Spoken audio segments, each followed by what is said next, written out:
일상이 바쁜 여러분들을 대신해서 지식과 인사이트를 정리해드리는 매일 독서 매일 인사이트입니다. 오늘은 애덤 그랜트의 Give and Take 이 책에 대해서 한번 살펴보도록 하겠습니다. 우리 엊그저께 애덤 그랜트의 신작 Think Again에 대해서 다뤄봤잖아요. 그것을 계기로 애덤 그랜트의 다른 책 Give and Take가 떠올라서 한번 다뤄보도록 하겠습니다. 이 책은 워낙 유명한 책이라서 다른 책들의 인용도 굉장히 많이 됐어요. 그래서 한 번쯤은 들어보신 분들도 많을 텐데 다시 한번 정리하는 느낌으로, 그리고 한 번도 접해보지 못하신 분들은 이번 기회에 한번 접해보시면 좋지 않을까, 그런 생각이 듭니다. 이 Give and Take에 나오는 내용은 우리가 인간관계를 맺는 데 있어서 아주 유용한 팁을 제공해 주고 있죠. 사실 우리에게 가장 큰 고민이 관계를 맺는 것이잖아요. 영원한 고민이라고 할 수 있는데, 그러한 인간관계를 가장 단순화해서 정리한 책이 바로 Give and Take입니다. 그러니까 쉽고 단순하게 정리한 면도 있지만 그 안에 매우 유용한 또 인사이트를 담고 있죠. 인간관계에 대해서 어쩌라고 거기에 아주 명쾌한 답변을 줍니다. 여기에 따라서 행동을 하게 되면 우리가 복잡한 인간관계, 그걸 어떻게 해나가야 될지 실질적인 방법, 그런 것들을 얻을 수 있지 않을까, 그런 생각이 듭니다.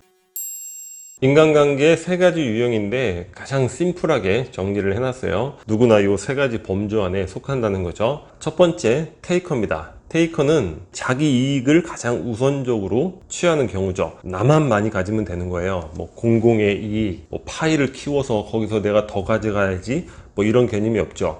내가 이런 행동을 했을 때 시간이 지나면 나에게 더 이익이 되어서 돌아오겠지, 이런 개념도 없습니다. 당장 눈앞에 있는 이익의 많은 부분을 내가 취하면 되는 거죠. 말 그대로 테이커하면 되는 이기적인 그런 성향이라고 볼 수 있는 거죠. 그리고 이제 매처가 있습니다. 매처는 수학적 사고방식이라고 보시면 돼요. 무엇인가 이익을 취할 때 상대와 나와 n분의 1 공평하고 공정하게 이익을 취해야 된다. 언뜻 냉정해 보이지만 굉장히 수학적인 것이고 어떻게 보면 깔끔한 것이 되는 것이죠. 매처. 그리고 이제 기버가 있죠. 말 그대로 주는 사람입니다. 상대에게 많이 주는 거죠. 나의 이익을 취하는 게 아니라 상대의 이익을 우선적으로 배려를 해주는 거예요. 자, 그러면 예를 들어서 이제 성공이라는 관점으로 보자는 거예요. 그러면 성공, 많은 것들을 획득을 해야 되잖아요. 그러면 악착같이 테이커하는 이런 테이커들이 이제 성공을 많이 할 것처럼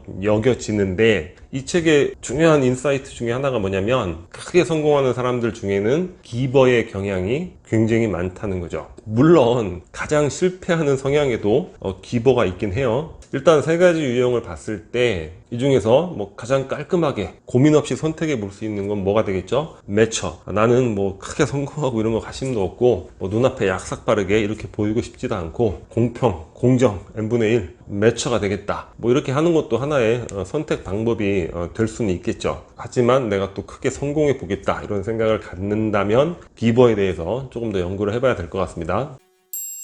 아까 말씀드린 대로 기버는 양극단이 존재한다고 했죠. 가장 실패하는 경향도 이제 기버에서 나오는 거고, 그로 인해서 또 가장 불행한 사람들이 또 기버 유형에서 나오는 거죠. 기버 중에서 이러한 유형이 어떤 유형이냐면, 그냥 주는 것 자체가 습관인 유형들이 있어요.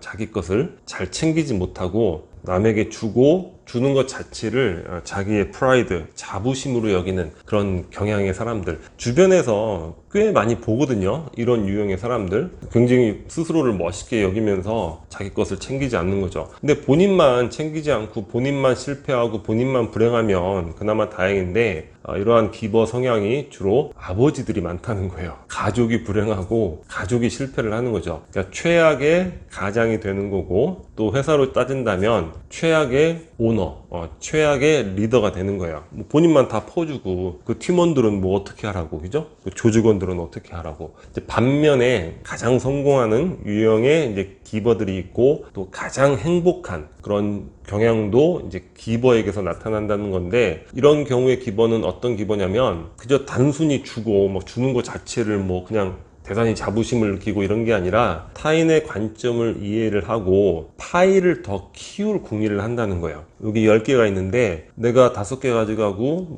5개 주고, 또는 내가 7개 가져가고 3개 주고, 이래봐야 결국 5개 또는 7개가 되는 건데, 이거를 한 50개로 키우면은 그 중에 내가 40%만 가져와도 20을 가져오는 거잖아요. 그러니까 훨씬 이익이 되는 거죠. 그러니까 멀리 보는 안목을 가진 그런 기버들이 이제 가장 크게 성공하는 기버가 되는 거죠. 그리고 이런 기버들은 단순히 주는 거 그 자체에 몰입을 하는 게 아니라 자신의 이익도 고려를 하면서 상대방을 좀 더 배려하는 그런 성향이라고 볼 수 있을 것 같습니다. 근데 중요한 건 테이커의 경우는 이 파이에 대한 발상이 없다는 거예요. 그러니까 윈윈 발상이 없어요. 그러니까 조직에 있어서 가장 어떻게 보면 해로운 존재가 될 수 있죠. 조직이라는 건 파이를 키워야 되는 것이고 사회, 국가에 있어서도 마찬가지죠. 그리고 또 중요한 건 뭐냐면 테이커와 기버는 주고받는 그런 관계가 있는데 매처는 공정하잖아요. 근데 이 매처의 성향은 테이커를 만났을 때 응징을 한다고 합니다. 왜 그러겠어요? 수학적 성향이 있으니까 아니 왜 쟤는 맨날 자기 이익을 더 가져가? 공헌하는 것도 없으면서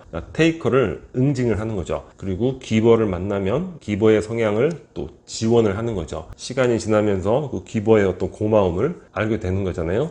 그러니까 이 매처의 역할이 또 기버의 성공에 있어서 중요한 역할을 한다고 볼 수 있죠.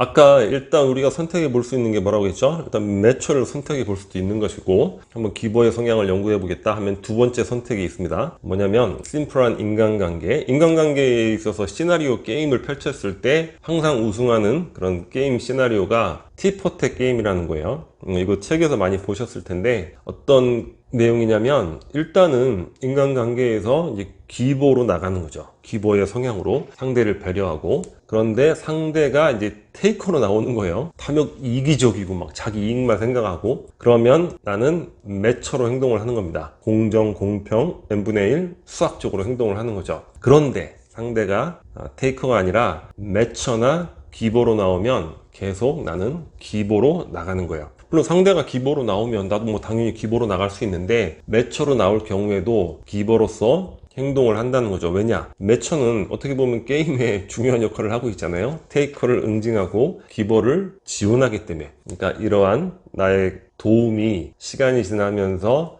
매처는 잊지 않는 거죠. 그러면서 나의 성공에 큰 버팀목, 조력자가 되는 그런 존재가 바로 매처기 때문에 그렇습니다. 그러니까 두 번째로 선택해 볼 수 있는 가장 심플한 건 그거예요. 일단 기보로 행동을 하고 테이커로 나오면 매처로 깐깐하게 대응을 하고 상대방이 매처, 최소한의 공정성이 있고 또는 기보로 나오면 계속 기보로 행동하는 것. 이게 관계 게임에서 언제나 승리하는 게임 시나리오라고 합니다.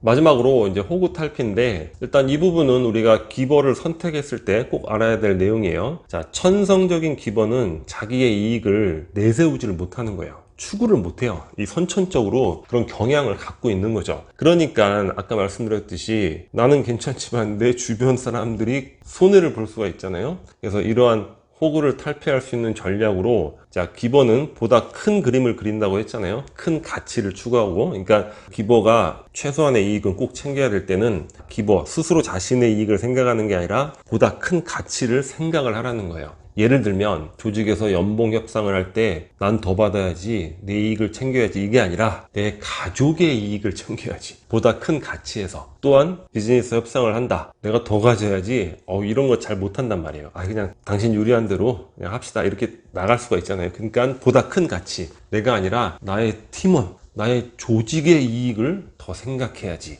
이런 큰 가치를 떠올리게 되면 이익을 반드시 획득해야 될 그런 상황에서 이익을 그냥 놓치는 그런 호구 그런 것들은 피할 수 있다고 이야기를 하고 있습니다. 사회적 이슈도 마찬가지죠. 이익을 내가 가져야지 이런 게 아니라 우리 공동체의 이익을 가져야지. 크게 성공한 전형적인 기버 링컨 대통령이 있다고 그래요. 링컨이 추구했던 게 그런 부분이죠. 자기의 정치적 이익이 아니라 그 미국이라는 합중국을 이 공동체의 이익을 지켜야지 이 합중국만은 분열되면 안 돼. 이러한 링컨의 리더십, 기버로서의 리더십 덕분에 지금의 합중국이 유지되어 왔다. 그러니까 미국인들이 가장 존경하는 대통령이 링컨인 이유가 있는 거죠. 노예 해방은 그 합중국을 지키기 위한 그 방편의 하나에 사실 불과했다. 그런 게 정확한 그 역사적 사실이잖아요. 여하튼 우리가 오늘 인간관계를 논하지만 그래도 우리 전체적인 면에서의 우리 파이, 공동체의 미래를 생각할 때 우리가 또한 우리 사회를 위해서 기보로서의 그런 스탠스, 자세를 갖고 있는 것이 중요하지 않을까, 뭐 그런 생각까지 한번 해보게 됩니다. 자, 인간관계에 있어서 가장 심플한 방법, 자, 두 가지에 대해서 오늘 살펴봤습니다. 자, 오늘 영상은 여기서 마치도록 하겠습니다. 캐릭터처가 구독 버튼이고요. 구독과 좋아요 많이 부탁드리겠습니다. 감사합니다.